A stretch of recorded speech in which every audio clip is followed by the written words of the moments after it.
Hello, my name is Dean Venderman, and this is my vlog for ECI 834.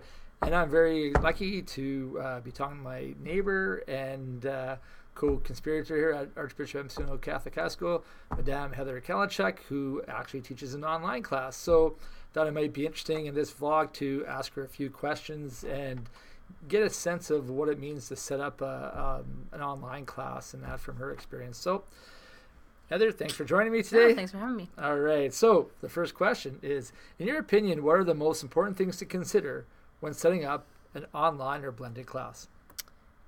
I know, first of all, one of the most important things was how are students going to be able to communicate effectively with me as their teacher, and especially in an online language course, how are they going to be provided with the opportunity to practice that language in an authentic environment, because sometimes the spoken language could be a part that might be missing might be missing in an online environment. Excellent. Yeah, I never thought about that, especially with an online language class. Mm-hmm. It's really interesting, because some things, you definitely need to practice, and it's interesting to get that, especially effective communication. What does that look like? Like, does that mean just it's timely, or the quality of work you get, or? I would say yes, timely, which is something that I continue to work on, to provide feedback. And when I say feedback, I put a large emphasis on comments returned back for assignments. And then the evaluation is not so much automatically a summative evaluation, but there's lots more formative. So it may be, well, I'm going to provide you comments and feedback in regards to this assignment, and I'm expecting you to take my comments and feedback, make the necessary adjustments or changes in order to resubmit, because I do not have that opportunity in an online environment that may necessarily be available in a face-to-face environment as they're working through the assignment. So I take the opportunity to provide the comments as feedback with an evaluation, yes, because I don't know if I'm ever going to get anything back. Right. So when you set up your class, what are some things that you do? I know you use Moodle, because Regina Catholic School Online Learning uses that. So how did you set up your actual course when you went into like the LMS and to do that? So you could do some of the things you're talking about, to add comments, to do that. Was that a high learning curve? Were there some things you needed to plan? Was there training? Was there something you needed to do to set up things for your students? Well, my training was done through asking those who had taught before me, or who had been teaching in that online environment before I came along. Definitely one of the things I considered was to make sure that for all assignments, the opportunity can be provided from myself as a teacher. There's a spot where you can have them resubmit an assignment if I open it up for resubmission. So all of my assignments have that toggled off in the back end of it, as well as students to be able to view all comments. So whether or not I'm providing them an opportunity to redo the assignment or not is really irrelevant when it comes to the comments. I want them to be able to see all the comments I'm providing them when I'm evaluating, because that's the best form of communication. I also try to communicate with them through videos, even if it's just them like this posting a video and them being able to see me and hear me and provide a face and voice to who I am as their teacher. And there is in the Moodle environment the opportunity to send messages to students, and so I'll often communicate with them as to their progress and to continuously update them to let me know if they have any questions or concerns as they move through the course at their own pace, obviously. No, that makes a lot of sense. So what are some positives that a teacher, right, what's some of the positives teaching in an online environment as opposed to face-to-face, or even blended? I don't know why this one was a little bit hard for me to think of a positive for me as a teacher. I guess one thing would be there's a lot of flexibility in regards to my time. So I can do marking or evaluating or communicating with students outside of the normal school day, which can be considered a positive or a negative as well. So I'm doing a lot more work, answering a lot more emails or messages or questions outside of the work day, but then allows me a little bit of flexibility in regards to the structured work day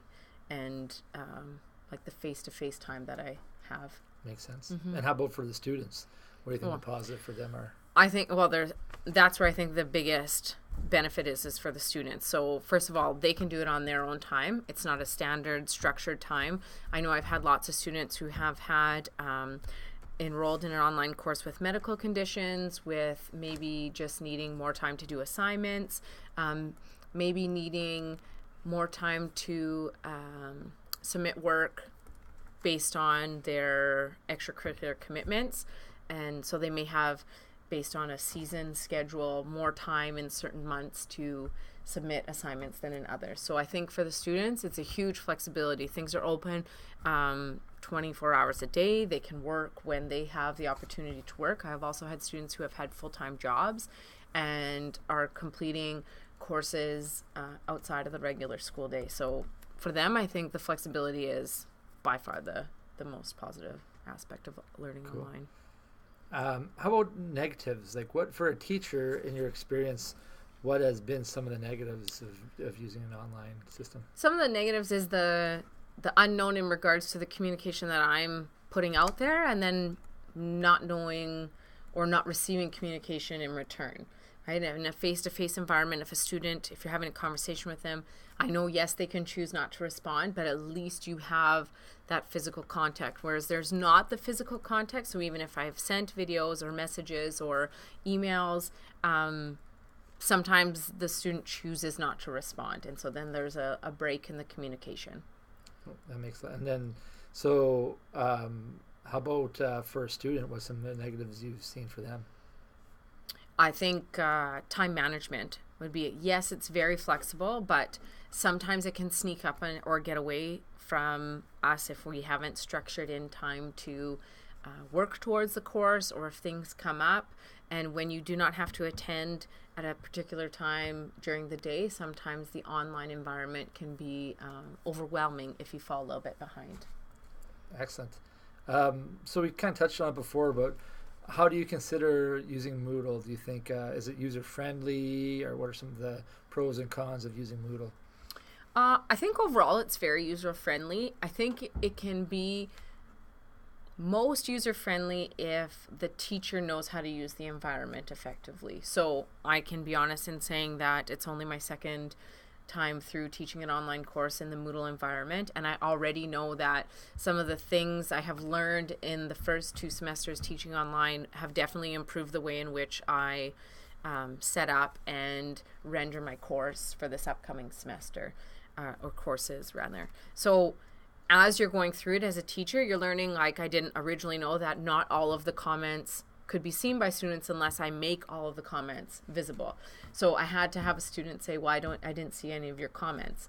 So thankfully I had a student who was open with communicating, saying, well, I can't see them. And I'm saying, well, I'm looking on my end and they're all there. So I had to learn how to look at some of those back end things. So I think that would definitely be, you need to have that knowledge in order for the course to be delivered effectively. But other than that, I know that Moodle is very user-friendly. I know that the different formats it can be accessed on, whether it's through a personal device, a cell phone, or a laptop, or a tablet, the students have not had any issues with that. Cool. Mm-hmm. So from as the students ever giving any feedback, what they see on their end, is it pretty intuitive? Does it meet different learning styles, or as a student ever said, I really like this, or it could be better if Moodle would allow me to do this, or?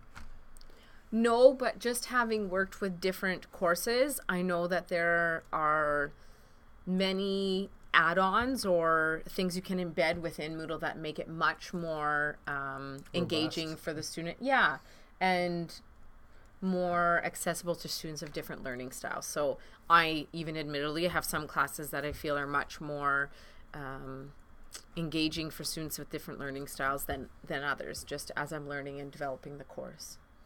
How about, some of the research we've talked about, I still think it's the teacher that, no matter what environment you have, it's the teacher that's at the core of it. Would you agree with that statement, or is it different online? No, I would agree with that statement, especially because it is a very student-driven environment. However, that environment is controlled by the teacher. So the teacher is controlling what does that environment look like for the students, and what is that communication between teacher-student, or even student-student, like. So you get to build a relationship with the students even online, and Yeah. as we all know, like having strong relationships and face-to-face is really important, but you can also do that in an online and the kids can tell whether a teacher is into their online course or not, same as face-to-face. I would say yes. It is a different relationship, though. Yeah. It's maybe not such a personal relationship, depending on what communication is returned on behalf of the student and or the teacher. So we're almost done here. I've really enjoyed this conversation. I've got so many notes that I've been taking down too, because a lot of things have really struck a chord. But one thing we've also talked about is that blended or online learning is at least as effective as traditional teaching. Would you agree with that statement? That it is as effective? At least as effective. Like, if you took an online class, you would probably get the same, if not more, than you would in a traditional setting. I would say that I would agree with that, especially if you're looking at you're getting out of the course what you're putting in. So if the teacher is putting in and the student is putting in, I have no doubt that I have students that have gotten a lot out of the online courses that we've had together. However, I would also say that if you're not willing to put in a lot, then maybe you're not going to get much out. But I think that there's a lot of similarities between the two. Cool. I'd like to give you the final word here. Is there anything else with this online experience? You've been at it for a couple years. Do you think this is a thing of the future, or is this going to be ways schools operate more down the road? Do you think Moodle will get more? Or what's something that's kind of you wouldn't mind to share that's kind of like, you know what, this is a really good point? Oh, no pressure. I have to make a really good point. I would just say... You made many good points already. I would say that I don't think it's going away. I also don't think that it will replace traditional teaching in the classroom, because I feel like there is a need for that. But I do believe that there is also a need for an online component, and especially as our schedules and our students' needs are varied, I believe that this is one opportunity to respond to some of the needs of the students that maybe aren't being met in a face-to-face world. I agree with you too, because I think a lot of training in the future is going to need, like, these kids, we don't even know what jobs they're going to have in the future. I don't think they do, but I think online learning is going to be a way for these kids to improve or to get the necessary certification or education they need to do whatever job that doesn't exist yet out there. So I think it's definitely, I agree with you. But traditional ways still work really well for some students. So awesome. Well, this has been my vlog. This is Madame Heather Kalenchuk, my colleague here at O'Neill. Hope that made some sense to you guys. I know it made a lot of sense to me. Verified a lot of the questions. And thanks again. Thanks for having me.